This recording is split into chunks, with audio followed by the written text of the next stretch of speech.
downtown Windsor has been destroyed by fire. It started in one of 4 businesses on a section of Olette Avenue, and it took crews hours to bring the fire under control. Michelle Molesky has been following this developing story all day, and she joins me now live from the scene. Michelle. Christy, Olette Avenue is still closed tonight from University to Wyandotte, as it has been all day long. As you can see behind me, the fire is now out. It has been for a couple of hours, but everything is coated in ice. The trees, the sidewalk, the bench, the garbage can, everything is covered in ice as crews have spent the entire day battling the blaze. From the air and from the ground, Windsor firefighters battle the blaze in the 400 block of Olette Avenue for more than 7 hours. The fire originated in between 29th Park Street West and the Crazy Horse Saloon. So those 4 units that were burning pretty fiercely. We're somewhat landlocked. We had to fight the fire from Olette Avenue and above the building. We had no access to the north and south, and the west was the alley, and behind this building is the parking garage. We did not have access to get our firefighting equipment in there.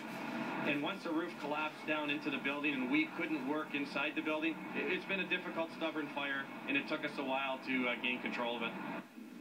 Tome says they aren't even sure where the fire started, and once it engulfed the entire building, extra crews turned their attention to saving the 2 buildings to the north and south.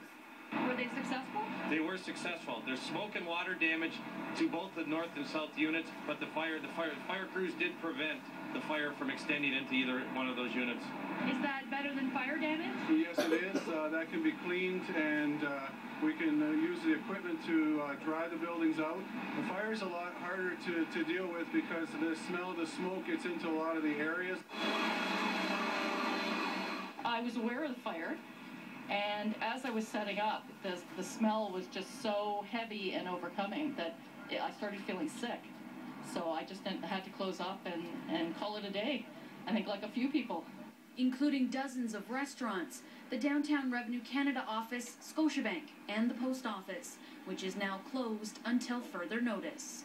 The roof did collapse into those units, and until we can ensure a safe investigation, we're going to probably start tomorrow. Now, I was just speaking with an official from Windsor Fire. He can confirm that an investigator with the Ontario Fire Marshal's office is now here on the scene. He also told me a city building inspector has been here, has had a look, and has been told them that the front of the building is structurally sound. The rear of the building is structurally sound, but they're not quite sure how safe it is in between. They're going to wait until tomorrow morning, go back in, and double check and make sure it is safe. Only then will the Fire Marshal's office begin their investigation into where this started and how much damage it has caused to these 4 businesses as well as the buildings beside it. Christy? Michelle, what about injuries? Was anyone in the building when the fire started? No, Christy. As far as Windsor fire officials know, there was no one inside any of the businesses when this fire started, primarily because of the time. It started, as we mentioned there in the piece, at about 6:30 this morning. Also, they have done a primary search as best they can without entering the building, and no firefighters were hurt as well. Throughout this day, it has been a long one, a grueling day for all of the crews, and in very cold temperatures indeed. Christy? Thanks a lot, Michelle. Michelle Molesky reporting live tonight from Olette Avenue.